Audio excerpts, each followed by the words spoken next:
Hai, selamat datang di Sabar Talks, tempat di mana kisah hidup jadi pelajaran berharga. Kalau kamu suka cerita yang menyentuh hati, klik subscribe sekarang juga ya. Jangan lupa like videonya, dan tulis di komentar kamu nonton dari mana. Siapa tahu, ada teman satu kota di sini. Dan sekarang, mari kita mulai kisah hari ini. Namaku Rani, usia 38 tahun. 15 tahun menikah dengan Bayu, pria yang dulu aku kira akan menjadi pasangan hidupku sampai rambut kami sama-sama memutih. Aku ibu rumah tangga, mengurus dua anak kami yang masih duduk di bangku sekolah dasar dan menengah pertama. Sementara Bayu bekerja sebagai arsitek di sebuah perusahaan properti swasta. Kami tinggal di rumah mungil 2 lantai di pinggiran Jakarta Selatan, dengan taman kecil di depan dan suara angin sore yang kadang-kadang menenangkan. Setiap pagi aku menyiapkan sarapan, membangunkan anak-anak, dan merapikan keperluan mereka sebelum berangkat sekolah. Bayu biasanya duduk di meja makan dengan secangkir kopi hitam, membaca berita dari layar ponselnya. Aku sudah hafal kebiasaannya. Kadang ia bicara soal pekerjaan, kadang hanya mengangguk pelan ketika anak-anak bercerita. Tapi aku bahagia. Bagiku, itu semua cukup. Kami tidak kaya, tapi kami tidak kekurangan. Rumah kami hangat. Senyumnya dulu cukup jadi alasan aku jatuh cinta setiap hari. Tapi beberapa bulan belakangan ini, segalanya berubah. Bayu mulai sering pulang larut malam. Katanya, sedang banyak proyek baru. Aku mencoba memahami. Dunia arsitektur memang tidak kenal jam kerja tetap. Apalagi jika ia harus turun langsung ke lapangan. Tapi insting seorang istri sulit dibohongi. Hari itu, hari Rabu, aku sedang mencuci piring ketika ponsel Bayu berdering di meja makan. Panggilan masuk dari seseorang bernama Mita SMP. Hatiku langsung berdegup. Nama itu terlalu akrab, terlalu dalam menancap di ingatan masa kecilku. Aku tak langsung bertanya. Tapi malam itu, sebelum tidur, aku pura-pura mengingat sesuatu. Kamu ingat Mita nggak? Yang dulu teman SMP kita, yang suka ikut ekskul pramuka. Bayu tampak terkejut sejenak, lalu mengangguk pelan. Oh iya dia. Kamu masih ingat juga? Dia kerja di kantor sekarang, loh. Jawabannya seperti paku yang menancap perlahan di dadaku. Mita, nama yang dulu pernah ku benci, dan sekarang bekerja di kantor suamiku. Aku mencoba tersenyum. Tapi senyum itu terasa berat. Waktu tidur malam itu, aku tak benar-benar terlelap. Di benakku, bayangan masa lalu muncul lagi. Mita, dengan rambut lurus sebahu, suara yang manis, dan senyum liciknya. Kami dulu sahabat. Sangat dekat, tapi berakhir dengan pengkhianatan. Keesokan harinya, aku membuka akun media sosial Bayu. Ya, kami masih saling terbuka soal sandi ponsel. Tapi saat itu, aku hanya ingin mencari tahu. Dan benar saja. Ada beberapa foto Bayu sedang makan siang bersama seorang perempuan. Captionnya biasa saja, tapi ekspresi mereka tidak biasa. Lalu aku lihat komentar dari akun bernama Mita. Akun itu menggunakan foto profil wanita berhijab, dengan senyum manis dan caption yang menusuk. Senang bisa kerja bareng teman lama. Haha. Aku tak tahu harus merasa apa. Cemburu? Curiga? Atau hanya merasa kecil? 15 tahun aku ada di sisi Bayu, dan sekarang seseorang dari masa lalu kami datang membawa sesuatu yang terasa asing namun akrab. Aku tak langsung menuduh. Tapi sejak saat itu, aku mulai memperhatikan lebih saksama. Gerak-gerik Bayu, nada bicaranya, waktu tidurnya, ponselnya yang makin jarang ia letakkan sembarangan. Dan setiap kali ia pulang telat, selalu ada alasan. Rapat tambahan. Kunjungan proyek. Macet parah. Alasan yang terdengar masuk akal. Sampai suatu sore aku mendengar suaranya berbicara di kamar mandi. Pelan, nyaris berbisik, tapi jelas bukan percakapan kerja. Ya, nanti aku kabari kalau udah beres. Jangan pulang duluan, ya. Aku mendekat. Menempelkan telinga ke pintu kayu. Tak ada balasan. Hanya suara air keran. Ketika ia keluar, aku berpura-pura sibuk menyetrika. Tapi jantungku tak karuan. Ada rasa sesak yang sulit dijelaskan. Aku mulai merasa seperti orang asing di rumah sendiri. Satu hal yang paling menyakitkan dalam pernikahan bukanlah pertengkaran, tapi perubahan kecil yang perlahan mengikis kebersamaan. Dan aku tahu, ada yang berubah. Malam itu, aku kembali membuka ponsel Bayu. Dan aku temukan sesuatu yang membuat hatiku tak bisa lagi tenang. Sebuah pesan dari Mita. Jangan lupa besok bawa sketnya. Aku pengen lihat langsung tangan kamu bikin desain kayak dulu. Hehe. Dulu. Kata itu membuat darahku mendidih. Sejak kapan mereka punya, dulu, yang seperti itu? Aku masih terjaga sampai pagi. Duduk di sudut tempat tidur. Memandangi Bayu yang tidur dengan wajah lelah seperti biasa. Seakan tak terjadi apa-apa. Seakan ia masih suamiku yang sama. Tapi aku tahu tidak ada yang lagi sama.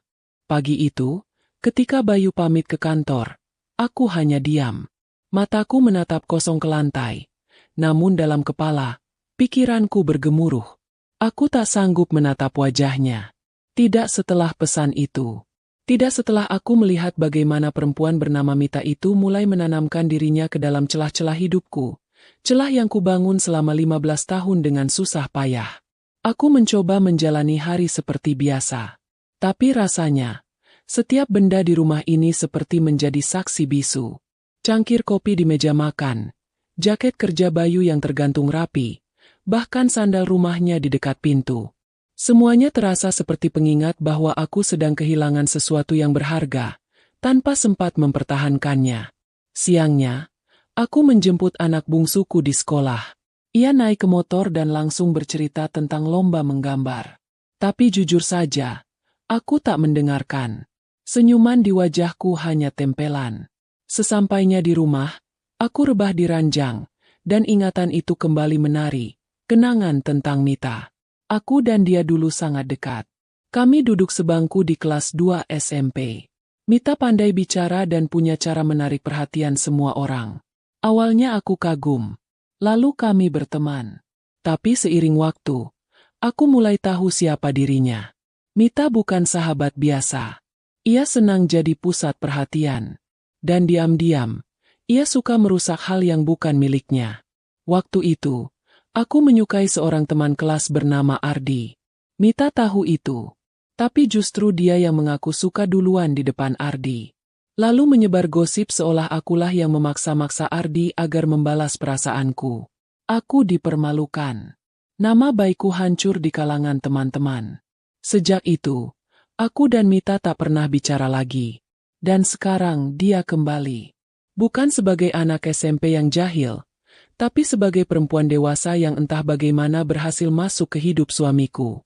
Malam harinya, Bayu pulang lebih cepat dari biasanya. Ia membawa martabak. Seakan semuanya baik-baik saja. Aku menahan diri untuk tidak meledak. Nih, aku beli coklat keju. Kamu suka, kan? Aku hanya mengangguk. Tapi aku tak menyentuh martabak itu sama sekali. Ketika anak-anak sudah tidur, Bayu duduk di sebelahku di ruang tengah. Kamu kenapa sih? Beberapa hari ini kayaknya dingin banget. Aku salah apa? Tanyanya sambil mencoba menggenggam tanganku. Aku menatap matanya. Dan untuk pertama kalinya sejak lama, aku merasa tak mengenal siapa pria ini. Matanya jernih. Tapi ada sesuatu di balik itu. Sesuatu yang tak bisa lagi kusebut cinta. Bayu, suaraku nyaris bergetar. Kamu dekat sama Mita? Ia terdiam.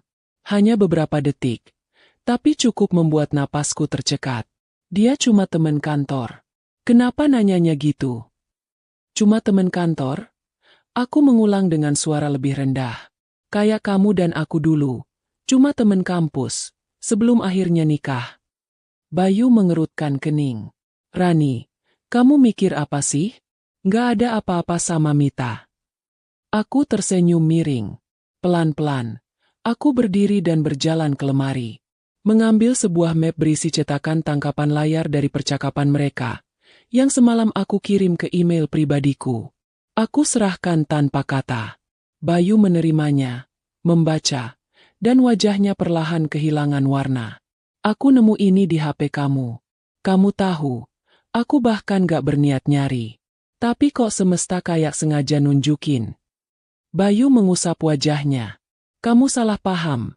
Rani, itu cuma obrolan iseng. Obrolan iseng? Bayu, dia manggil kamu, sayang, 2 kali. Dan kamu jawab dengan emotikon peluk. Kamu pikir aku bego?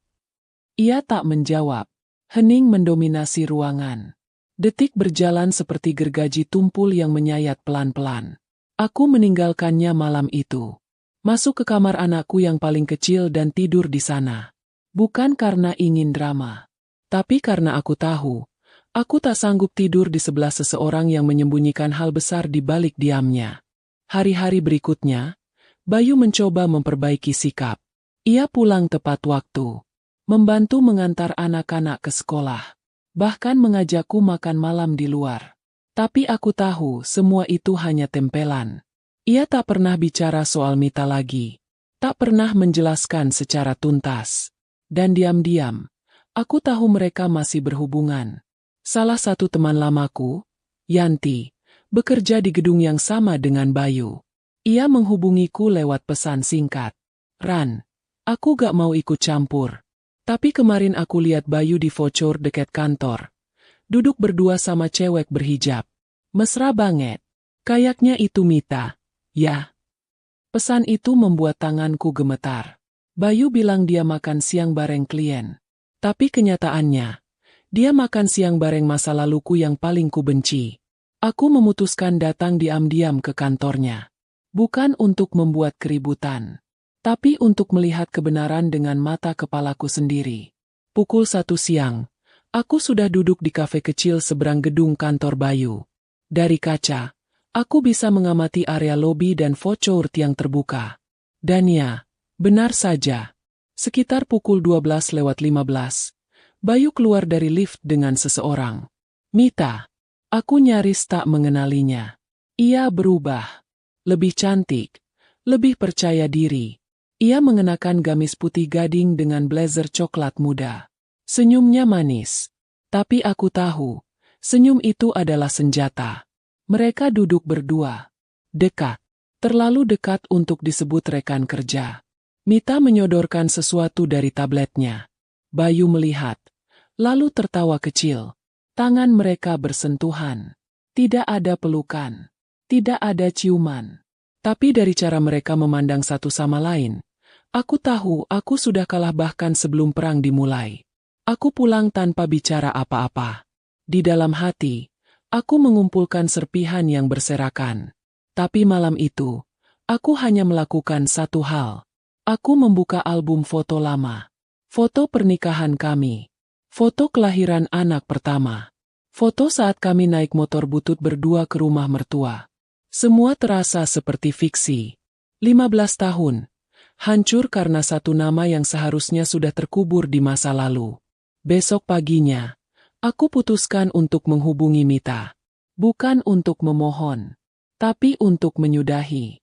Kubiarkan jari-jariku mengetik pesan lewat WhatsApp. Singkat saja, kita perlu bicara. Aku tahu semua. Jangan pura-pura bodoh. Kalau kamu punya harga diri, temui aku sore ini di taman depan stasiun Lenteng Agung. Aku tunggu jam 5. Pesan itu terkirim. Centang 2. Tapi tak langsung dibalas. Sampai jam 4 sore, aku masih belum menerima jawaban. Tapi tepat pukul 5:03, aku melihat sosok itu datang. Sama seperti kemarin, berpenampilan rapi, anggun, dan penuh percaya diri. Ia duduk di bangku taman, menyilangkan kaki, dan membuka masker. Aku nggak nyangka kamu akan ngajak ketemuan, katanya santai. Aku mengangguk. Aku juga nggak nyangka kamu akan tega ngelakuin ini ke aku. Mita tertawa kecil. Oh, jadi kamu tahu segalanya. Cukup tahu untuk tahu siapa kamu sebenarnya. Ia menghela napas. Rani, kita sudah dewasa. Bayu bukan anak kecil yang bisa dipaksa. Dia punya pilihan, dan dia memilih aku. Kamu nggak bisa terus-terusan menyalahkan orang lain atas retaknya hubungan kalian. Aku menatap matanya tajam. Kamu tahu aku nggak akan tinggal diam, kan? Mita tersenyum. Kamu sudah kalah dari lama. Kamu cuma terlalu sibuk jadi istri baik sampai lupa jadi pasangan. Dan aku cuma mengisi ruang kosong yang kamu biarkan terbuka. Aku berdiri. Kalau kamu pikir aku akan mundur, kamu salah. Aku mungkin tidak bisa mencegah kalian berselingkuh. Tapi aku tidak akan membiarkan kalian menghancurkan aku sepenuhnya. Aku pergi meninggalkannya. Tapi hatiku tetap tercabik. Sore itu, aku tahu, bukan hanya suamiku yang mengkhianati aku, tapi juga sahabat lamaku. Perempuan yang dulu berbagi roti di kantin sekolah. Sekarang berbagi laki-laki yang aku panggil suami. Dan luka itu masih akan bertambah dalam. Aku pulang dari pertemuan dengan Mita sore itu dengan langkah gemetar. Rasanya seperti baru saja ditusuk dari dua sisi sekaligus. Dari belakang oleh suami, dan dari depan oleh seseorang yang dulu kusebut sahabat. Bayu masih belum pulang ketika aku tiba di rumah. Rumah terasa sunyi. Hempa. Tapi bukan karena kosong, melainkan karena jiwaku seperti ikut tertinggal di bangku taman tadi. Aku menatap cermin di kamar. Wajahku tampak lebih tua dari biasanya. Mata sembab, pundak jatuh, bibir pucat. Apa aku sudah selama ini berubah jadi perempuan yang membosankan? Apakah benar aku terlalu sibuk menjadi istri dan ibu, sampai lupa menjadi pasangan? Malamnya, Bayu pulang seperti biasa. Ia mencium pipiku dan bertanya tentang makan malam, seolah tak ada yang berubah. Tapi aku tahu, ia hanya memainkan peran. Sama seperti aku, berpura-pura menjadi istri yang baik, padahal jantungku sudah penuh luka. Setelah anak-anak tidur, aku duduk bersamanya di ruang tengah. Kali ini, aku tak bisa lagi diam. Bayu, suaraku datar. Aku ketemu Mita tadi. Bayu langsung terdiam. Napasnya tercekat, dan tangannya yang menggenggam remote TV tiba-tiba kaku. Aku udah tahu semuanya. Aku tahu kalian jalan bareng.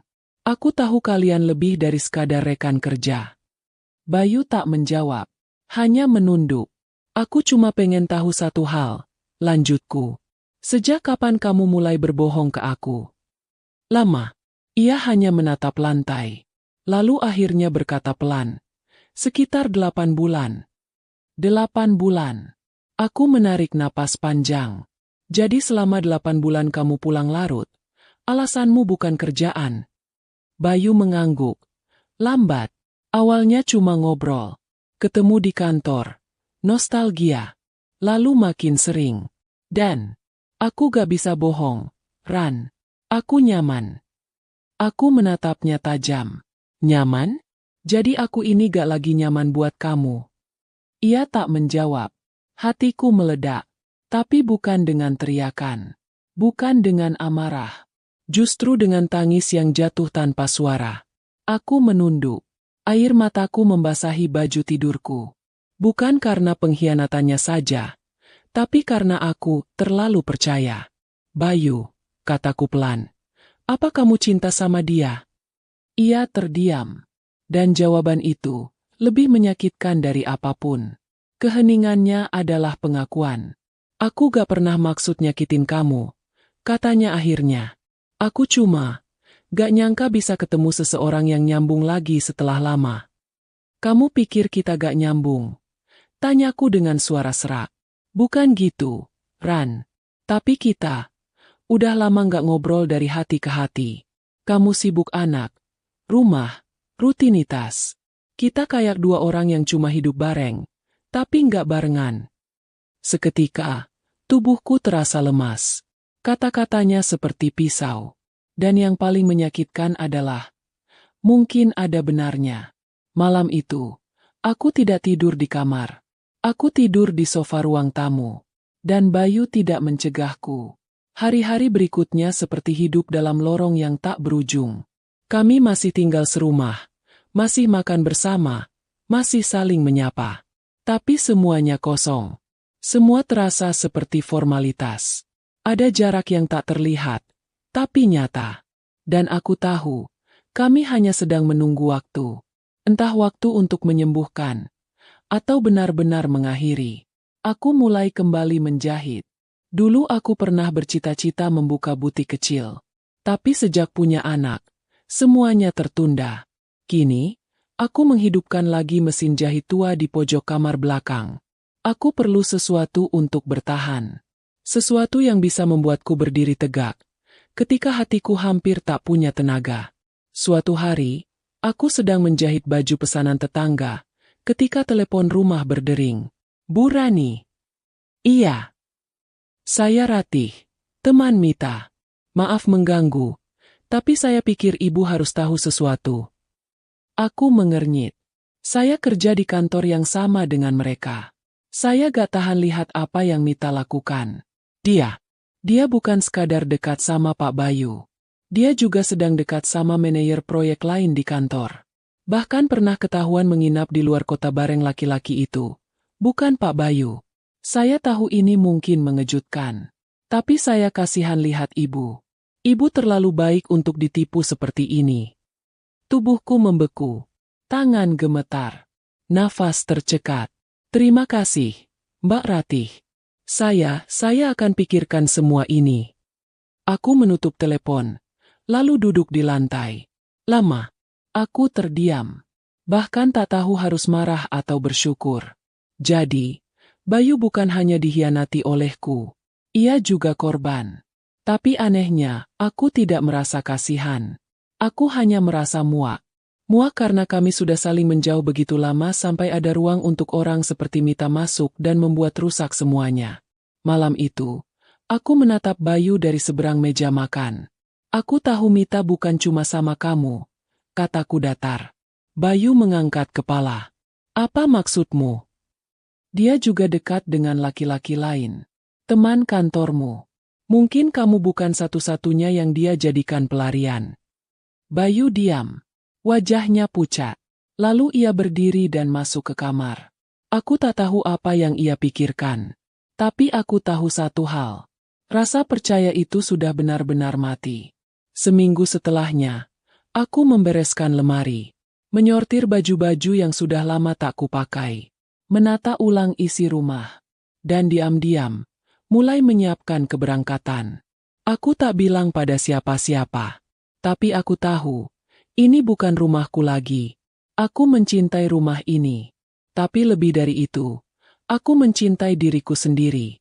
Satu malam sebelum aku pergi, Bayu duduk di sebelahku. Ran, kamu yakin mau pergi? Tanyanya pelan. Aku menatapnya. Aku gak pergi karena kamu. Aku pergi karena aku udah kehilangan diriku di rumah ini. Bayu menunduk. Aku minta maaf. Kalau kamu benar-benar minta maaf, jangan hubungi aku dulu. Biarkan aku sembuh. Dan kamu juga pikirkan, apa yang sebenarnya kamu cari. Aku berdiri, masuk ke kamar anak-anak, mencium mereka satu persatu. Dan malam itu, untuk pertama kalinya dalam hidupku, aku tidur dengan tenang. Bukan karena bahagia, tapi karena aku tahu, aku sudah memilih untuk berhenti jadi istri yang hanya bertahan demi gelar dan gengsi. Aku terlalu percaya. Tapi sekarang aku sadar. Kepercayaan yang salah bisa membunuh pelan-pelan. Dan aku tak ingin mati perlahan.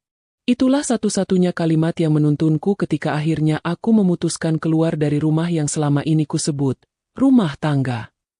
Rumah itu memang masih berdiri, masih hangat, tapi sudah tak punya jiwa. Aku pergi membawa koper kecil, beberapa helai baju, dan sepucuk surat untuk anak-anak yang kutitipkan di bawah bantal mereka. Isinya sederhana, hanya peluk tak tertulis, dan janji bahwa mereka akan tetap jadi yang utama dalam hidupku, meski mamanya harus mengambil jarak dari ayah mereka. Aku menumpang di rumah Yanti, temanku yang tinggal di Cipete. Ia menyambutku dengan pelukan, tanpa banyak tanya. Tapi dari sorot matanya, aku tahu ia sudah tahu segalanya. Kamarmu di atas. Aku udah siapin. Tenang aja, kamu boleh tinggal di sini selama kamu butuh. Katanya dengan lembut. Aku mengangguk. Tak ada air mata. Aku sudah kehabisan tangis. Beberapa hari berlalu, dan aku mulai menata ulang hidupku dari nol. Aku sibuk menerima pesanan jahitan dari tetangga Yanti. Tanganku kembali terampil menggambar pola, menjahit detail kecil, menyulam nama di ujung baju anak-anak. Anehnya, kesibukan itu menyelamatkanku dari kesedihan. Ada rasa puas yang pelan-pelan mengalir setiap kali hasil jahitanku selesai dan dipuji pelanggan. Namun tentu, rasa sakit itu belum sembuh sepenuhnya. Kadang di malam hari, aku masih menangis diam-diam. Bukan hanya karena kehilangan, tapi karena pengkhianatan itu datang dari dua orang yang pernah begitu kupercaya. Tepat seminggu setelah aku pergi, Bayu muncul di depan rumah Yanti. Ia berdiri di gerbang, dengan wajah lelah dan mata yang cekung. Wajah yang dulu kuhafal seperti peta, kini seperti potret yang memudar. Aku turun dari lantai 2, mengenakan gamis panjang dan kerudung yang belum sempat kupaskan sejak salat zuhur. Hatiku tak bergetar. Hanya perih yang tersisa. Bayu menatapku dari balik pagar. Boleh ngobrol sebentar? Aku mengangguk. Kami duduk di bangku kecil dekat pohon mangga, masih di luar pagar. Seperti dua orang asing yang dulu pernah saling mencintai, tapi kini terjebak dalam percakapan yang canggung. Aku tahu kamu kecewa, Ma, dan kamu berhak atas itu semua, katanya membuka pembicaraan. Aku hanya diam. Aku datang bukan buat minta kamu balik. Aku datang karena aku harus jujur. Biar kamu gak dengar dari orang lain. Keningku mengernyit. Bayu menarik napas panjang. Mita hamil. Dunia berhenti sejenak. Angin sore yang tadi mengusap daun-daun pohon tiba-tiba berhenti bergerak. Suara motor di kejauhan seperti teredam. Jantungku berdetak terlalu cepat. Lalu terlalu lambat. Berapa bulan? Tanyaku pelan. Baru 1 bulan. Dan dia minta aku tanggung jawab. Aku menatapnya. Mencoba mencari sisa rasa apapun. Tapi yang kutemukan hanya kehampaan. Jadi sekarang kamu mau nikah sama dia? Tanyaku. Bayu menggigit bibirnya. Dia minta dinikahi. Tapi setelah tahu aku jujur sama kamu dan minta pisah baik-baik, dia ngilang. Gak bisa dihubungi. Bahkan rekan kantorku bilang, dia resign mendadak. Katanya mau pulang ke rumah orang tuanya di Bandung. Aku memejamkan mata. Ingin tertawa. Tapi yang keluar hanyalah desahan lelah. Dia menghilang setelah membuat kekacauan yang luar biasa, kataku lirih. Bayu mengangguk. Aku gak tahu dia serius atau enggak soal hamil itu. Tapi sekarang aku sadar. Aku cuma jadi bagian dari permainan dia. Aku menatap pria di hadapanku. Lelaki yang dulu kucintai dengan seluruh hati. Yang pernah kupilih, kujaga, kudoakan dalam tiap sujud. Kini duduk di depanku, hancur, bodoh, dan terlambat menyadari segalanya. Kamu tahu, kataku pelan. Aku bisa saja tertawa sekarang. Tapi aku gak akan. Karena aku gak pernah menginginkan kamu terluka seperti ini. Bayu menunduk. Suaranya nyaris tak terdengar saat ia berkata, "Kamu masih sayang aku?" Aku menoleh ke samping, memandangi jalan kecil yang mengarah ke kompleks perumahan. Burung-burung beterbangan pulang ke sarang. Dan aku tahu, jawabanku sudah ada sejak lama. Aku sayang versi Bayu yang dulu. Bayu yang mencintaiku tanpa alasan. Tapi Bayu yang sekarang, yang berkhianat dan membiarkan orang lain masuk rumah kita. Aku gak kenal dia. Dan aku gak punya tempat untuk dia lagi. Bayu mengangguk pelan. Ia bangkit dari duduknya. Seperti orang yang baru saja mendengar vonis. Aku cuma ingin kamu tahu, aku menyesal. Aku berdiri, menatapnya untuk terakhir kali sebelum masuk rumah. Penyesalan itu cuma berarti kalau kamu berubah. Tapi bukan berarti aku harus kembali. Hari-hari berlalu dengan cepat. Aku mulai punya pelanggan tetap. Dari ibu-ibu kompleks, guru TK, sampai penjual kue di pasar. Uang hasil jahitanku cukup untuk menabung sedikit demi sedikit. Aku juga mulai menyusun rencana untuk menyewa kios kecil, agar bisa membuka butik mini. Tapi yang paling membuatku tenang, adalah bahwa aku mulai kembali mencintai diriku sendiri. Aku masih sering menengok anak-anak. Kami bertemu di taman. Makan bersama di akhir pekan. Aku tidak melarang mereka bertemu ayahnya. Karena bagaimanapun juga, Mereka tetap darah dagingnya. Tapi perlahan, anak-anak pun mulai melihat bahwa ibunya kini jauh lebih kuat. "Ma, kamu sekarang lebih sering senyum," kata anak bungsuku suatu hari sambil menggambar. Aku tersenyum dan mencium keningnya. "Iya, karena sekarang Mama belajar jadi bahagia karena Mama sendiri, bukan karena orang lain." 1 bulan setelah kepergian Mita, Bayu mengirim pesan singkat. Dia bohong. Dia gak hamil. Aku akhirnya tahu dari temannya sendiri. Dia cuma main-main sama semua orang. Aku membacanya tanpa emosi. Tak ada dendam. Hanya pelajaran.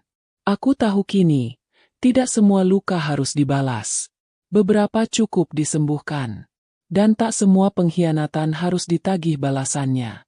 Beberapa cukup dijadikan pengingat bahwa tidak semua orang yang datang dari masa lalu pantas masuk ke masa depan. Bayu pernah jadi masa depan yang kucintai sepenuh hati. Tapi kini, dia adalah bagian dari masa laluku yang kubiarkan pergi tanpa dendam. Dan Mita? Biarlah dia pergi membawa semua kebohongannya sendiri. Aku tidak perlu tahu kemana ia melarikan diri.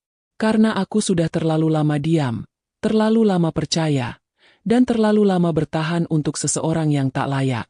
Sekarang, giliranku berdiri.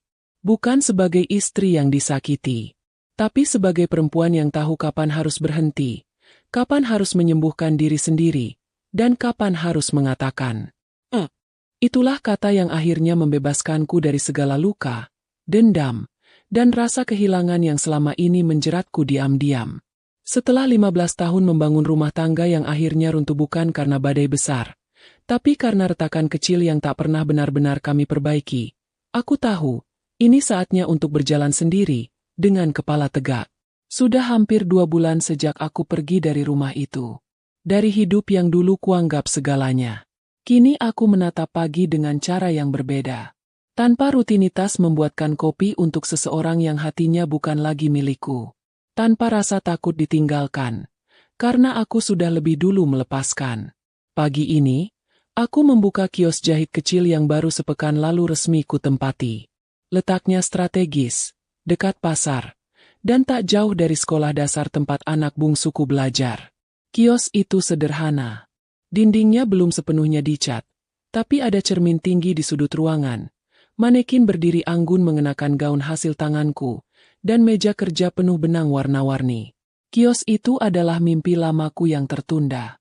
Dan kini, meski lahir dari luka, ia menjadi simbol kekuatan. Yanti datang pagi itu membawa kotak nasi uduk dan segelas teh panas. "Pagi, bos butik," katanya sambil meletakkan bungkusan di meja. Aku tertawa. Belum layak dibilang butik, belum ada AC. Yanti duduk di kursi pelanggan. "Tapi kamu lebih damai dari siapapun yang aku kenal sekarang." Aku hanya tersenyum. Baru saja kami hendak sarapan. Ponselku bergetar. Sebuah pesan masuk dari nomor yang tak kusimpan. Tapi aku tahu betul siapa pengirimnya. "Aku dengar kamu buka kios. Aku mau jahit seragam kantor. Kapan bisa ketemu?" Bayu. Aku tak langsung membalas. Tapi aku tahu, cepat atau lambat, aku memang harus bertemu dengannya lagi. Bukan untuk kembali, tapi untuk menutup apa yang memang harus ditutup dengan tenang. Siang itu, Bayu datang ke kiosku. Ia mengenakan kemeja putih dan celana bahan abu-abu, seperti biasa. Tapi kali ini ia tampak berbeda. Lebih tenang, lebih kosong. Ia masuk, melihat sekeliling, lalu tersenyum kecil. "Tempatnya bagus," katanya. "Terima kasih." Kami duduk berhadapan. Di antara kami, hanya ada meja potong kain dan segelas air mineral. Bayu mengeluarkan sebuah map dari tasnya. "Ini desain seragam dari kantor. Timku butuh sekitar 10 potong. Aku tahu kamu bisa kerjain." Aku mengangguk. "Nanti aku cek detailnya." Ia menatapku lama. "Kamu kelihatan lebih bahagia." Aku menghela napas. Bukan bahagia, tapi lebih jujur. Dulu aku bahagia, tapi pura-pura tidak lelah. Sekarang, aku lelah, tapi tidak perlu pura-pura. Bayu tertunduk. "Kamu benci aku." Aku menatap matanya. Dulu, iya. Tapi sekarang tidak. Aku kasihan. Kamu memilih mimpi yang tidak nyata. Dan kamu kehilangan sesuatu yang nyata hanya karena bosan sesaat. Bayu mengusap wajahnya. Aku bodoh, Ran. Aku tersenyum kecil. Kita semua pernah bodoh.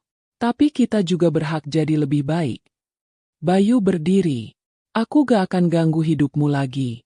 Tapi kalau kamu butuh bantuan, aku masih ayah dari anak-anakmu.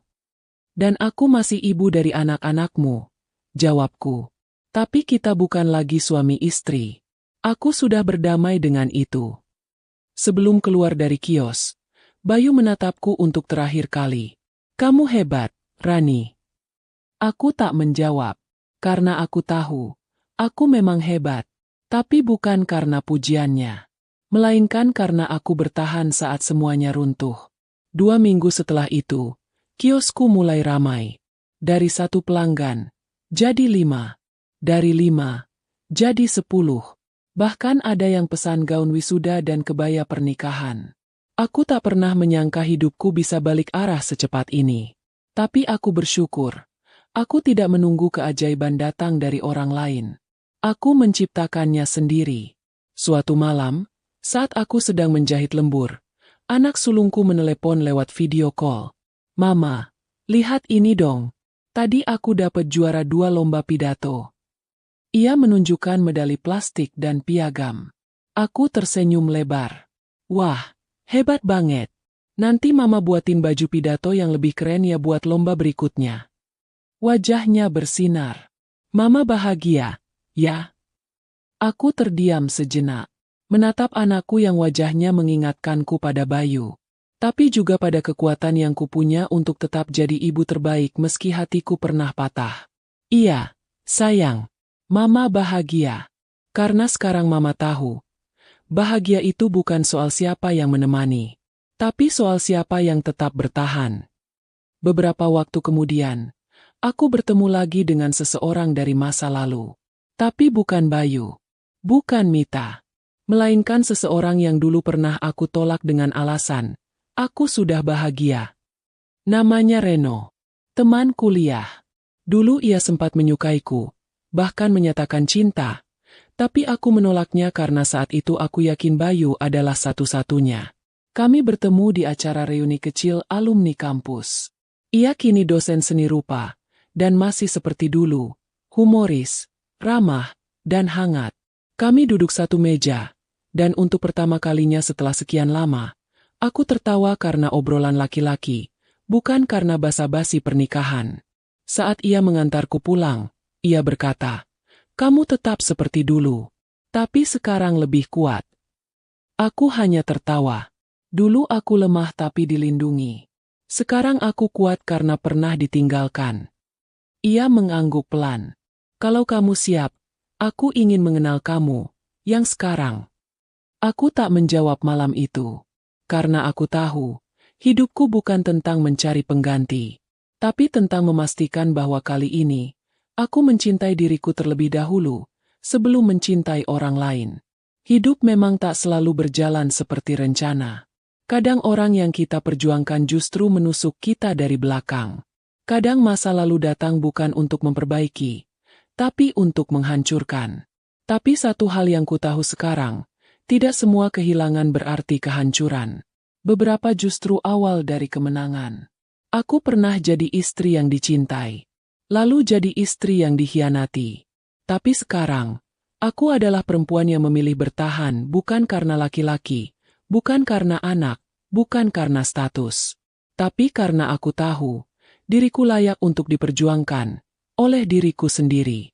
Dan di cermin kiosku, setiap pagi, aku tak lagi melihat perempuan yang lelah.